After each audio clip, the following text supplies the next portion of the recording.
புரட்சி கலைஞர் கருப்பு எம்ஜிஆர், மதுரை மண்ணின் மைந்தர்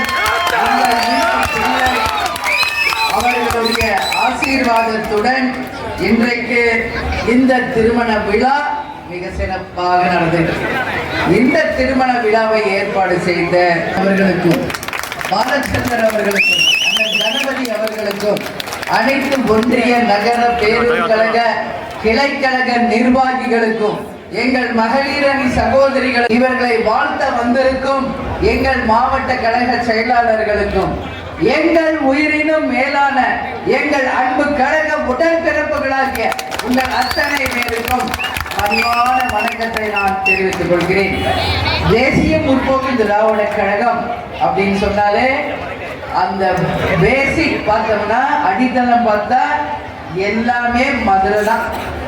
எங்க திருமணம் ஆகட்டும், பிள்ளைகளுக்கு காது குத்தி மொட்டை அடிக்கிறதா இருக்கட்டும், இன்னைக்கு நம்ம கட்சி ஆரம்பிச்சு மாநாடாக நடந்தாலும் சரி, எல்லாமே கேப்டனை பொறுத்த வரைக்கும் மதுரையில இருந்து தான் தொடங்கி இருக்க. அந்த வகையில் பொதுச் செயலாளராக பதவியேற்று இன்றைக்கு மதுரையில முதல் முறையாக மணிகண்டன் மாவட்டத்தில் நடக்கின்ற ஒரு திருமண விழாவிலே நான் உண்மையிலேயே மிக மகிழ்ச்சி அடைகிறேன். இன்னைக்கு யாருடைய திருமண விழா இது? KA யஸ்வின் பாபு, துணை செயலாளர், அவருடைய மகனுக்கு இன்னைக்கு திருமணம். யஸ்வின் பாபு எப்படின்னா, கட்சிக்காக எல்லாத்தையுமே, தலைவருக்காக, கேப்டனுக்காக தன் உயிரை கூட துச்சமாக எண்ணி கட்சிக்காக உழைக்கக்கூடிய ஒரு உன்னதமான ஒரு நிர்வாகி தொண்டர் என்றால் என் வார்த்தை மிக இல்லை. அந்த நேர்மைக்கு, விசுவாசத்திற்கு தான் இன்றைக்கு அவருடைய மகனுடைய திருமணத்திற்கு நேரடியாக இன்னைக்கு ஆசீர்வாதம் பண்ண வந்திருக்கேன்.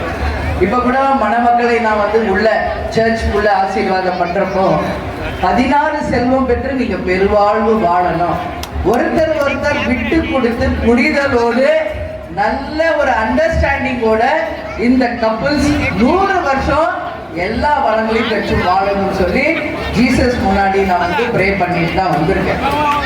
இது ஏன் நான் சொன்னேன்னா, திருமணம் என்பது சொர்க்கத்தில் நிச்சயிக்கப்படுது. அந்த திருமணம் இன்றைக்கு நம்ம கண் முன்னாடி நடந்துருக்கு. அந்த மணமக்கள் வேற யாரையும் உதாரணமா எடுத்துக்கணும், அவங்க அப்பா அம்மாவையே அவங்க உதாரணமா எடுத்துக்கிட்டோம்.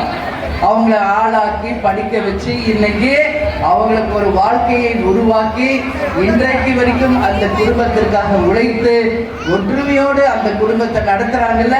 பொண்ணோட அப்பா அம்மா, பையனோட அப்பா அம்மா, அவங்க தான் இந்த ஜோடிக்கு முதல் ரோல் மாடல். அதே மாதிரி இன்னைக்கு எல்லாரும் சொல்லுவாங்க, வாழ்ந்தா கேப்டன் மாதிரி அண்ணி மாதிரி வாழணும். உண்மை, எல்லாருக்கும் இது தெரியும். நானும் கேப்டனும் ஐடியல் கப்புள்ஸ்.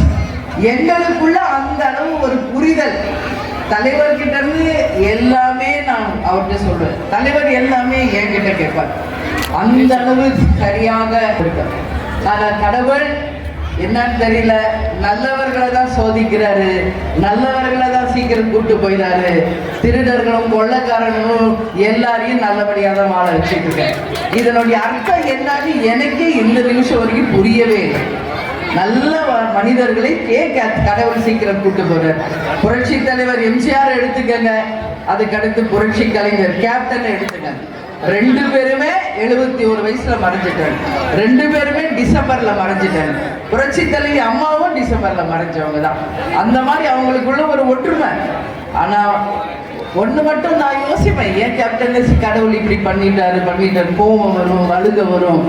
ஆனா அவர் முதலமைச்சர் சீட்ல தான் உட்கார்ல. ஆனா கோடிக்கான தமிழக மக்கள் இதயத்துல என்றைக்கும் இந்த பிரபஞ்சம் இருக்கும் வரை ஒரே முதல்வர், அனைவராலும் ஏற்றுக்கொள்ளப்பட்ட முதல்வர் நமது கேப்டன் மட்டும்தான் என்பதை மாற்றது கருத்தே இல்லை. இப்ப கூட பிரஸ்ல என்கிட்ட கேட்டாங்க, கேப்டன் இருந்தப்போ பெரிய எழுச்சியா இருந்துச்சு, இப்ப எப்படி இருக்குது கட்சின்னு என்கிட்ட கேட்கிறாரு. நான் சொன்னேன், என்ன மதுரைக்கு வர்றது இதுதான் முதல் முறையா? நீங்களே கண் கூட பாக்குறீங்களே, ஏறக்குறைய ஒரு 25 கிலோமீட்டருக்கு கொடியும் பேனரும் தோரணங்களை கட்டி ஒரு திருமண விழா கலந்து கொள்ள வந்திருக்க. இந்த அளவு ஒரு சிறப்பா சிறப்பாக இருக்குதுன்னா இதை விட என்ன உதாரணம்? அவங்க எல்லாம் நினைக்கிறது என்ன தெரியுமா? இன்னைக்கு திமுக அதிமுக கூட்டம் இருக்கே இங்க இல்லையா? ஒண்ணு சொல்லுவா, அவங்க எல்லாம் எதுக்கு வர்றாங்க? திமுக காரங்க ஓட்டுக்கு காசு, 100 சோறு பீரு பஸ் எல்லாத்தையும் கூட்டு வந்து இறக்கி கூட்டத்தை கட்டுறாங்க. இங்க இருக்கிற ஒரு தலையும் 100 பேருக்கு சமமானவர்கள். இன்னைக்கு காசு பணத்துக்கு அடிமையாக மாட்டாங்க. கேப்டன் மீதும் கட்சி மீதும் உண்மையான அன்பு பாசம் கொண்ட தொண்டர்களை கொண்ட இயக்கம் இன்னைக்கு தேமுதிக. நானும் பள்ளியில் எடுக்க பார்த்துட்டு தான் இருக்கேன். சிட்டில ஏர்போர்ட்ல இருந்து எல்லா இடத்துலயும் வால் போஸ்டர், எல்லா இடத்துலயும் கொடி பேனரு, எல்லா இடத்துலயும் வாழை மரம் தோரணம். நம்ம என்ன ஆளுங்கட்சியா இல்ல ஆண்ட கட்சியா இல்ல கடைக்கு நோட்டு போட்டு கட்ட பஞ்சாயத்து பண்ணி வசூல் பண்ற கட்சியா? எதுவுமே இல்லை. தலைவர் எவ்வளியோ தொண்டர்களும் அதே வழி என்று சொந்தமாக உழைத்து சம்பாதிச்சு அந்த சொந்த உழைப்புல ரத்தத்தை வியர்வையாக சிந்தி சம்பாதிச்ச காசுல இந்த கட்சிக்கு தூணாக நிற்பவர்கள் எங்கள் தொண்டர்கள். அவங்க இருக்கிற வரைக்கும் இந்த கட்சி யாராலையும் தொட்டு கூட பார்க்க முடியாது. அது எந்த கொம்பனா இருந்தாலும் தொட்டு பார்க்க முடியாது. அதனால நான் என்ன சொல்றேன், பத்திரிகையாளர்களே, இதுதான் உண்மையான கூட்டம். இது பணங்காட்டு நரி சலசலப்புகள்லாம் அஞ்ச மாட்டோம். அதனால நான் என்ன சொல்றேன், இன்னும் 1000 வருஷம் ஆனாலும் தேமுதிகவை யாருமே அழிக்க முடியாது. 2026 தேர்தல் வரும்போது அந்த 2026 தேர்தலில் ஒரு மகத்தான கூட்டணியிலே தேமுதிக இருக்கும். ஒரு பெரிய மாற்றத்தை உருவாக்கும் கேப்டன் கனவு லட்சியத்தை நிச்சயமாக நாம வென்றெடுப்போம் என்று உறுதியை உங்களுக்கு நான் சொல்றேன். என்னுடைய அறிக்கைகள், என்னுடைய பேட்டிகள், என்னுடைய போராட்டங்கள் எல்லாம் நீங்க டெய்லி பார்த்துட்டு தான் இருக்கீங்க. இங்க வந்ததுனால நான் புதுசா சொல்ல வேண்டியது எதுவும் இல்லை, உங்களுக்கே தெரியும். நேற்று கூட மாவட்ட செயலாளர் மீட்டிங் நடந்தது. இன்னைக்கு மதுரைக்கு வந்திருக்கேன், நாளைக்கு காஞ்சிபுரம் செங்கல்பட்டு போறேன். பண்டும் பட்டொலி வீச பறக்க செய்து இயன்றதை செய்வோம் இல்லாதவர்க்கே என்று கூறி அந்த நாளை மிக சிறந்த நாளாக நீங்கள் எல்லோரும் கொண்டாடணும்னு சொல்லி நான் கேட்டுக்கிறேன்.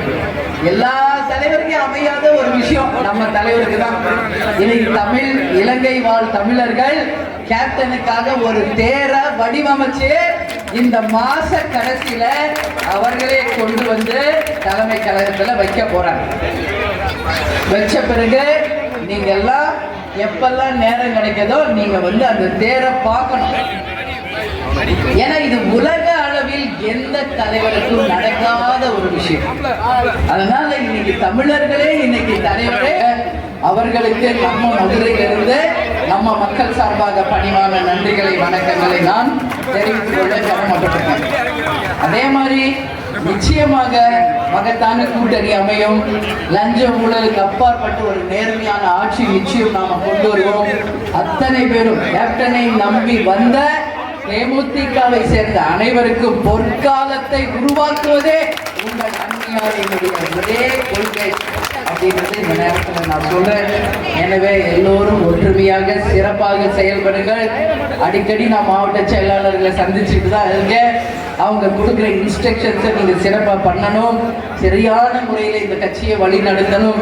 அடுத்து வருகின்ற 26 மகத்தான வெற்றி பெற்று நம்ம நிச்சயமாக நம்ம அசெம்பிளியில மிக பெரும்பான்மையானவர்கள் தேமுதிக சார்பாக 2011 சென்றது போல மீண்டும் ஒரு வரலாறை படைப்போம் என்று கூறி இந்த திருமண விழாவிற்கு வந்திருக்கும் அனைவருக்கும் இருகரம் கூப்பி நன்றிகளை தெரிவித்துக் கொண்டு மணமகன் மணமகள் வீட்டாருக்கும் அனைத்து கழக நிர்வாகிகளுக்கும் தமிழன் என்று சொல்லடா, தலை நிமிர்ந்து நில்லடா, நமது முரசு 8 திக்கும் வெற்றி முரசாக கொட்டும் என்று கூறி கொடி நாள் அன்னைக்கு என்றதை செய்வோம் எல்லாதவர்க்கே என்று எங்கெல்லாம் கொடி இல்லையோ எல்லா இடத்துலையும் கொடியை ஏற்றி மிக சிறப்பாக கொடி நாள் விழாவை என சில்வர் ஜூப்ளி இயர், அதனால நிச்சயமாக கொண்டாடணும் சொல்லி எல்லாருக்கும் நான் கூறிக்கொண்டு என்னை சிறப்பாக வரவேற்ற மணிகண்டன், பாலச்சந்தர், அண்ணன் கணபதி மற்றும் அனைத்து நிர்வாகிகள், கழக தொண்டர்கள் எல்லாருக்கும் என் பணிவான வணக்கங்களை, நன்றிகளை தெரிவித்துக் கொண்டு உங்களிடமிருந்து விடைபெறுகிறேன். நன்றி, வணக்கம்.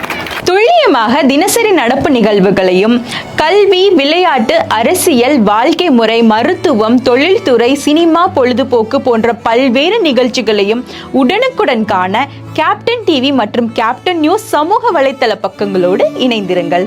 உங்கள் வணிகத்தை கேப்டன் டிவி மற்றும் கேப்டன் நியூஸில் விளம்பரத்தின் மூலம் மேம்படுத்த விருப்பமா? உடனே கீழே கொடுக்கப்படும் எண்ணிற்கு தொடர்பு கொள்ளுங்கள்.